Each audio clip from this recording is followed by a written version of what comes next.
Oke, selamat datang di podcast Butuh Jagongan bersama saya Iqmal. Sekarang saya bersama dengan Mas Yusrul Hana, bisa dipanggil Mas Hana. Mas Hana ini teman saya waktu kuliah, senior saya di Jogja dulu, waktu kuliah sejarah Islam, sejarah peradaban Islam kita Mas ya, Ya, di Magister itu, di UIN Sunan Kalijaga, Yogyakarta. Dan sekarang ini Mas Hana sudah menjadi salah seorang pengajar di Sekolah Tinggi ilmu budaya Islam, Ilmu Budaya Islam Syekh Syekh Jangkung, Jagung Pati, Jawa Tengah Mas ya. Jawa Tengah. Jawa Tengah, iya.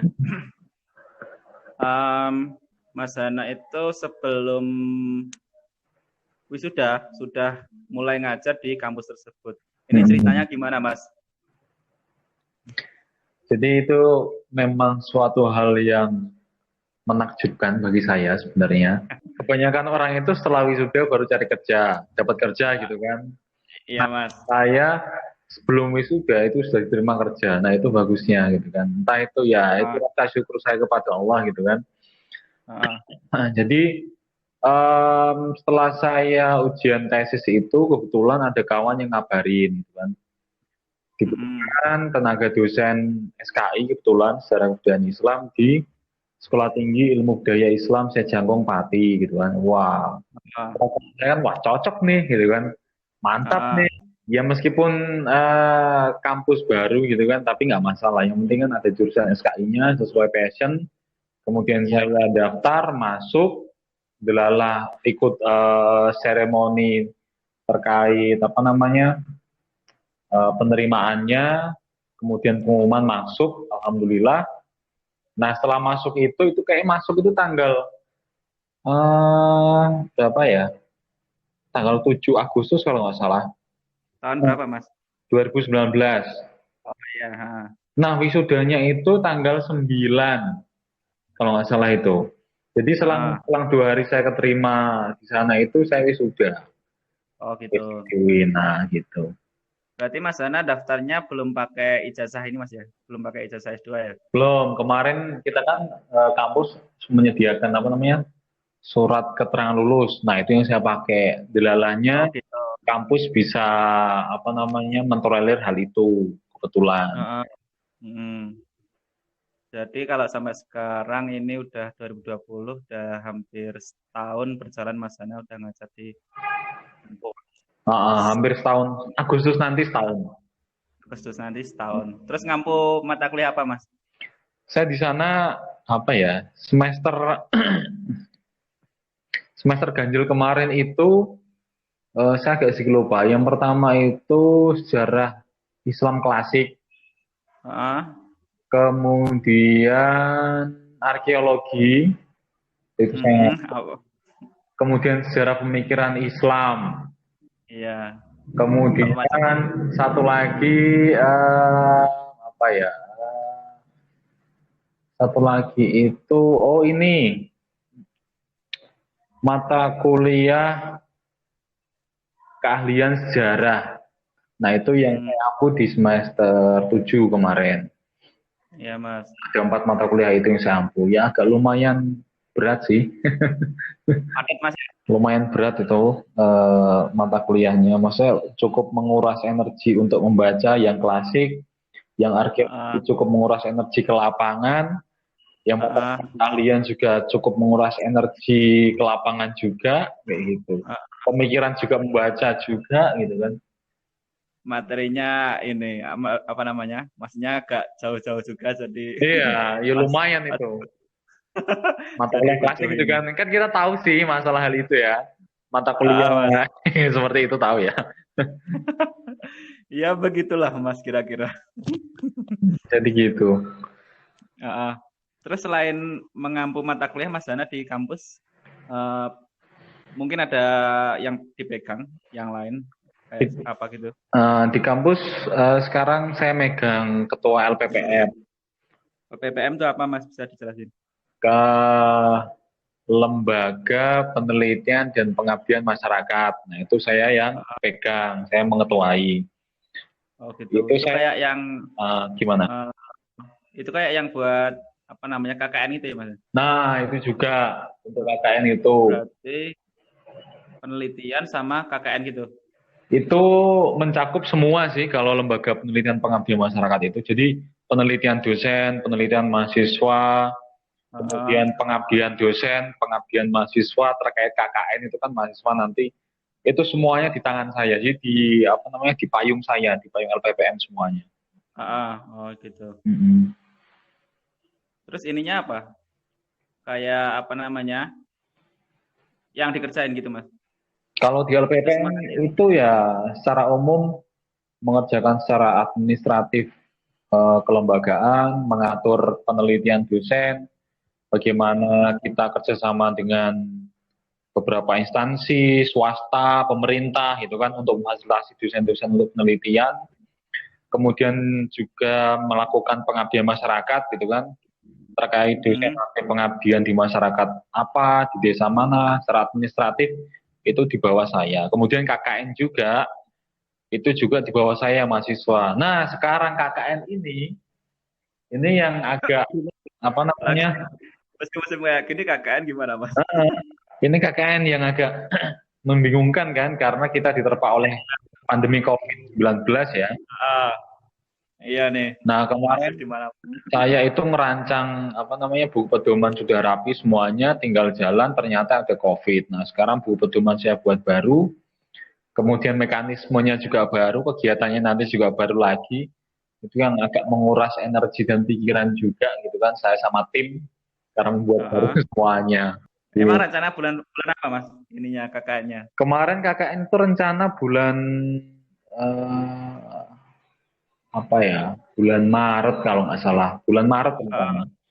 Heeh. Terus itu kan mulai ini ya, Ya, mulai rame-rame corona.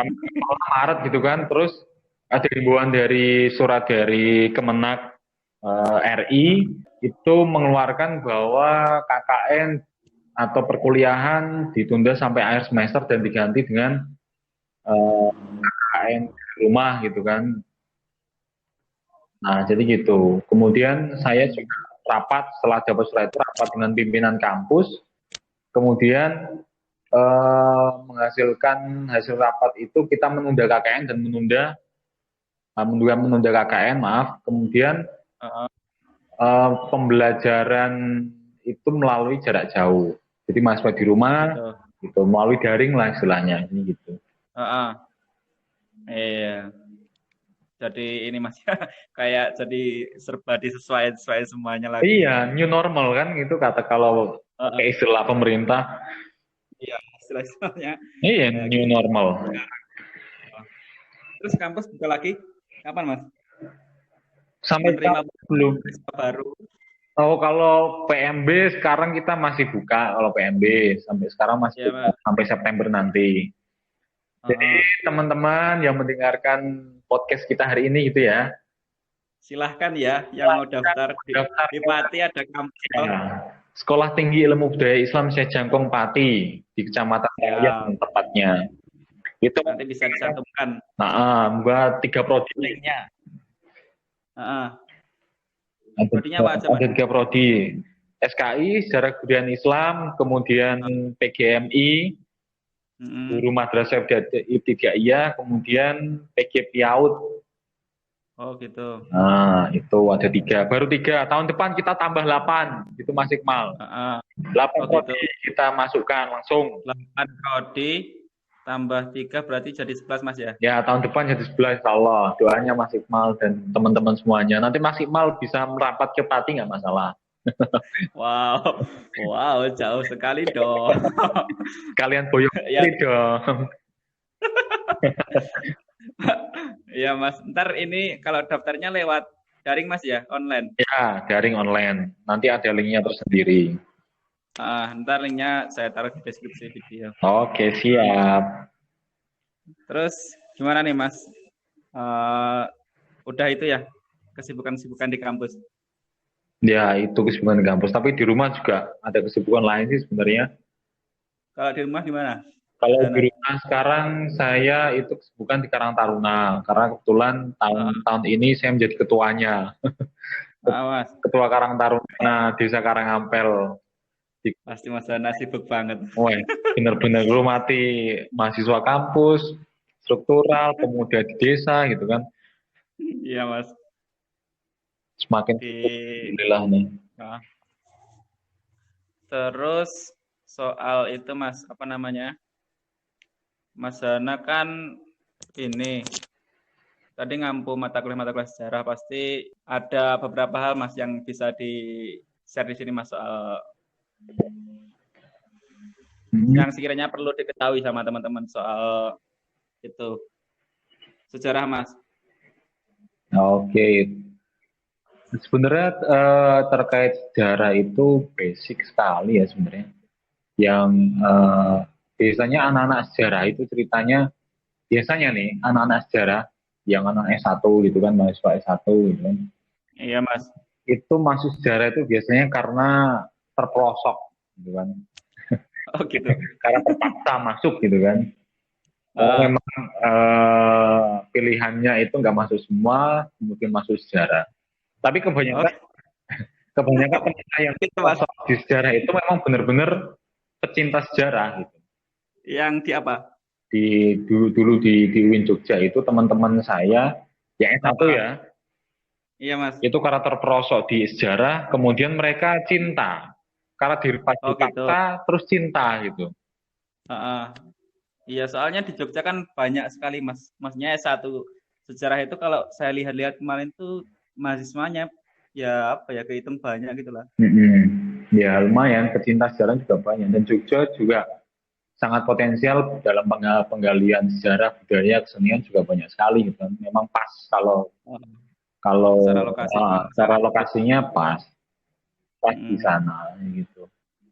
Dan memang untuk kita belajar sejarah itu kadang orang-orang sedikit underestimate gitu ya dengan sejarah, ilmu sejarah lah, gitu kan. Apalagi ya bisa dibilang begitu Mas. ya kan, apalagi orang-orang Eh, saintis gitu kan, mandang sejarah itu pasti sebelah mata karena kita itu mempelajari suatu hal lampau yang tidak pasti gitu kan. Bukti fisiknya eh, pun apa namanya dalam penelitian pun mereka underestimate terkait hal itu. Mereka banyak skeptis lah istilahnya terhadap iya Mas. gitu kan. Mas Imal yang merasakan hal seperti itu nggak kalau ketemu dengan mahasiswa saintis gitu kan? Kebetulan saya jarang ngobrolin masalah sejarah, Mas. Kalau ketemu teman-teman yang teknik gitu-gitu. Nah, Jadi kurang tahu responnya. Ya mungkin bisa jadi begitu, Mas. Tapi apa ya? Kalau menurut saya pribadi, hari ini mungkin sejarah ini lah, Mas ya. Jadi lebih dapat posisi penting karena buat menggali apa-apa dari masyarakat kita, bangsa kita tuh kalau nggak menengok sejarah juga ini ya Mas ya. Kayak kalau misalkan cuma menerima dari luar saja kayaknya kok agak meninggal, bisa dikatakan agak meninggalkan ini apa yang dulu kita punya gitu. Mungkin sih Mas. iya. Kalau mana gimana? Ya kalau masyarakat sekarang memang kebanyakan seperti itu sih. Apalagi anak milenial sekarang kan, generasi muda sekarang Hmm. banyak yang terkena apa namanya pengaruh-pengaruh dari budaya luar dan lain sebagainya karena teknologi gitu kan. Hmm. Tapi poin pentingnya sekarang anak muda itu sebenarnya harus cinta terhadap sejarah dan budayanya. Hmm. Kenapa? Karena ketika kita meninggalkan sejarah budaya kesenian kita, bangsa kita, di kota kita, provinsi, desa kita, maka kita akan kehilangan jati diri. Nah Hmm. gitu. Jadi ketika kita Tapi nggak tahu, tapi pasti naik jati diri kita sendiri. meskipun bukan berarti semua orang harus jadi sejarawan juga Mas ya. Iya, iya. Kalau semua jadi sejarawan, lahan kita nanti persaingannya agak banyak sekali. Wow, terus terang sekali Mas Ana. Nah, tapi ya nggak apa-apa. Kalau semua orang sudah sadar sejarah, sadar budaya, sadar seni, saya yakin Hmm. kita pasti menjadi negara yang berperadaban bagus sekali. Gitu. Gitu. Terus apa lagi Mas? Ini yang menarik itu sebenarnya saya juga senang sih masa-masa sekarang itu banyak sejarawan-sejarawan muda gitu kan, terkhusus kita, saya pribadi Mas Iqmal dan Iya, Mas. kawan-kawan di Magister di UIN gitu kan, di Ah, FPI UIN Jogja itu, kemudian kawan-kawan di UGM, kawan-kawan di mm-mm. Jakarta banyak juga sejarawan muda. Nah itu sebenarnya yang membuat sejarah sekarang itu semakin booming sebenarnya, semakin punya Mm-mm. posisi sekarang dan semakin Iya, Mas. dipilih oleh beberapa masyarakat, beberapa kalangan muda. Nah itu sebagai sebenarnya counter kita terhadap pemuda-pemuda yang apa namanya mulai meninggalkan sejarah. Nah kita ini sebagai penyimbangnya, pemuda yang suka dengan sejarah. Kita kan masih muda, Cara. masih mal ya. Ya, kita muda sih. Masih muda ya, kita kan masih umur Iya, 20 tahun gitu. 40 tahun. Waktu apa ya, Pak? Kuliah umum dari Pak Bambang Purwanto tuh, Mas. Di Nah, tahun 2018, 19 kemarin tuh ya.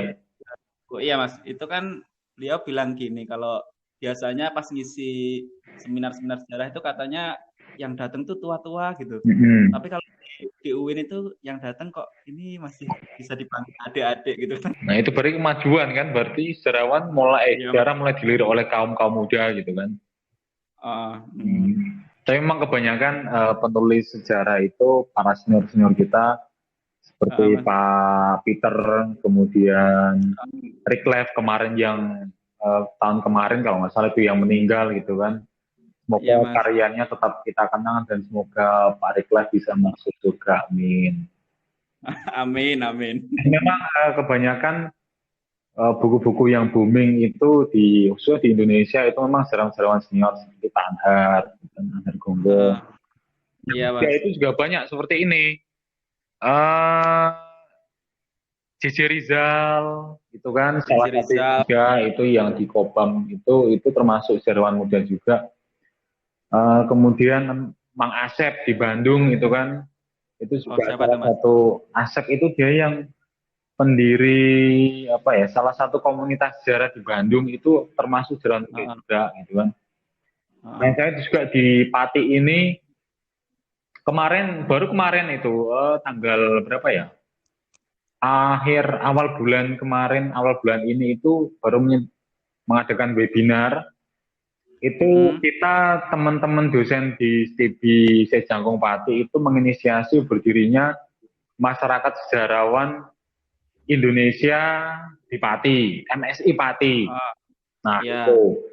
itu alhamdulillah kemarin kita sudah webinar, kemudian terbentuk strukturnya. Nah, ketuanya itu kebetulan salah satu dosen kami, Kajur Mm-mm. Prodi SKI, namanya Bu Nurul Fatimah. Itu juga lulusan UIN Jogja. Oh gitu. Ya, pokoknya UIN Jogja membahana di Pati sekarang ini. Oh gitu. Iya, jadi MSI itu apa yang lanjutannya dari MSI nasional itu, Mas? iya itu komisariat per wilayah istilahnya gitu. Jadi MSI Oh, nasional punya komisariat per kabupaten, per wilayah. Kalau kita mendirikan di Pati baru kemarin, alhamdulillah sudah selesai, diresmikan oleh Prof. Fasino sebagai ketua oh, tengah. Itu salah satu mm-mm. guru besar sejarah di UNES. Sudah Mm-mm. dan kemarin sudah terbentuk semuanya. Alhamdulillah. Nah, semoga nanti MSI Pati bisa eh, Amin, amin. aktif gitu ya meneliti sejarah-sejarah di Pati khusus di Jawa Tengah pada umumnya gitu kan. Iya, Mas. Nanti Mas Iqmal saya gandeng ke Pati gitu kan kalau saya butuh gitu. Atau kawan-kawan Wah, yang lain gitu ya. siap, Mas. Soal nanti nggak tahu lah. Apa jalan-jalan sama istri kan. Kemarin baru menikah ya. Iya, Mas.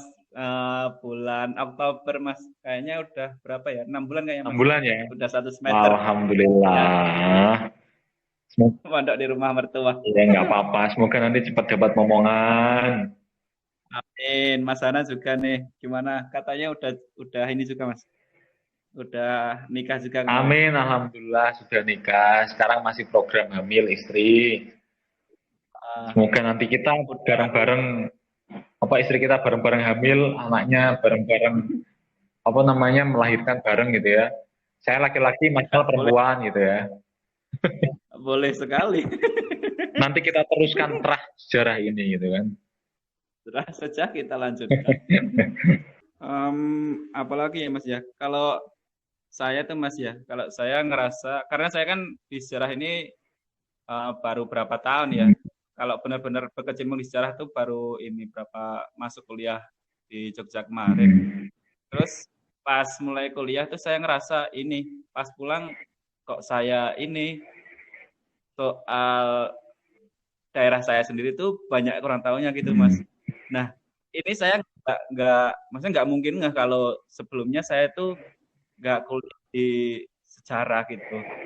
Jadi buat saya ya kuliah sejarah ini jadi menyadarkan saya bahwa ya itu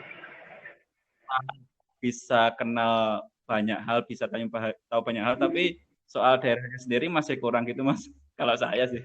Ya, memang kalau kita belajar sejarah itu kita akan tahu banyak hal.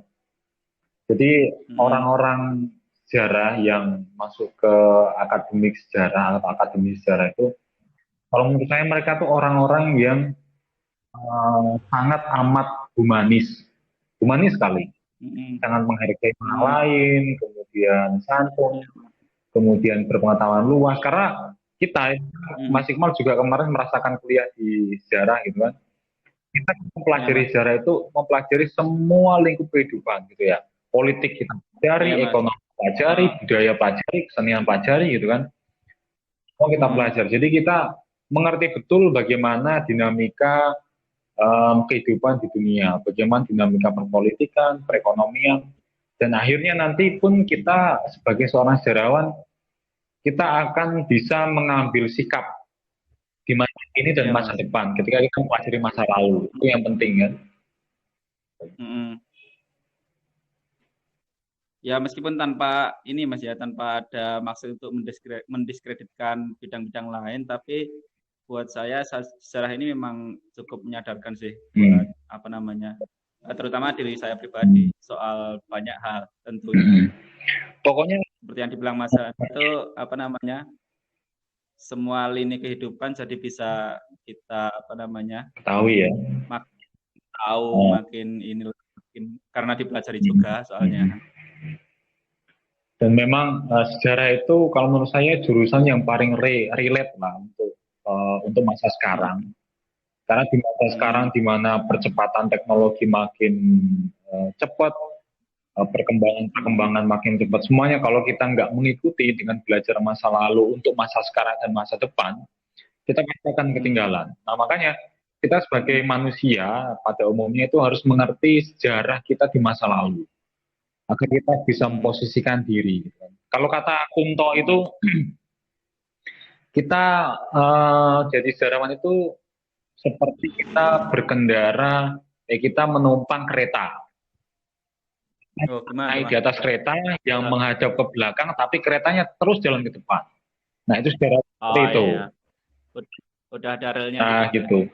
Jadi kereta Hmm. itu seperti dunia yang terus jalan ke depan. Nah kita sebagai seorang sejarawan itu tetap mengikuti masa depan, mengikuti kereta dengan alur ke masa depannya. Tapi kita tetap melihat masa lalu. Nah, gitu loh. Jadi Oh, kita tetap oh dari iya, masa iya. lalu untuk masa kini dan masa depan. Hmm. Hmm.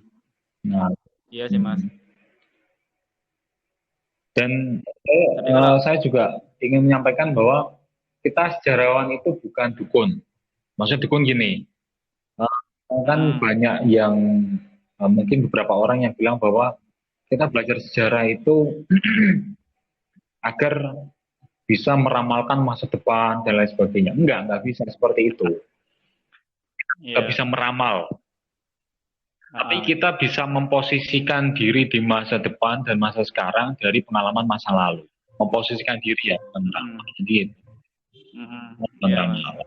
Kayak kayak memang salah satu apa namanya, fungsi dari seorang ilmuwan memang gitu Mas ya. Memang salah satunya bisa ya kalau bahasanya apa ya? Ya kayak meramal tapi lebih-lebih ke ini, ke bisa memprediksi masa depan gitu. Karena memang sebelumnya udah tahu gini-gini terus Hmm. ke depannya nanti kira-kira Nah, gimana gitu. gitu. Itu sebenarnya sih bukan, kalau menurut saya bukan ramalan, bukan prediksi, tapi memposisikan diri Tapi gimana Mas? Oh gitu. kita di masa depan. Karena kita sudah tahu masa lalu, kita baiknya memposisikan diri seperti ini agar kesalahan masa lalu itu tidak terulang lagi di masa sekarang dan masa depan. Karena kita apa namanya di sejarah yang dibahas macam-macam, kalau kita dibilang apa yang ngobrol sama banyak orang bisa nyambung, mungkin masuk akal juga. Ya, masuk akal sekali. Misalkan kita ngobrol sama teman-teman di jurusan lain, jurusan apa gitu, mungkin ya meskipun kita tidak sedalam di sejarah, tapi ya dikit-dikit jadi bisa ini, maksudnya jadi bisa nyambung. Iya, mengerti. Pokoknya kita itu kalau anak sejarawan, anak sejarah, mahasiswa sejarah, itu orang yang paling fleksibel, jadi paling apa namanya, paling bisa mengikuti alur pembicaraan orang lain. Mereka bicara politik kita hayu, gitu kan. Mereka bicara ekonomi kita hayu, mau bicara budaya kita hayu, gitu kan. Kita libat, karena kita tahu semuanya, gitu kan.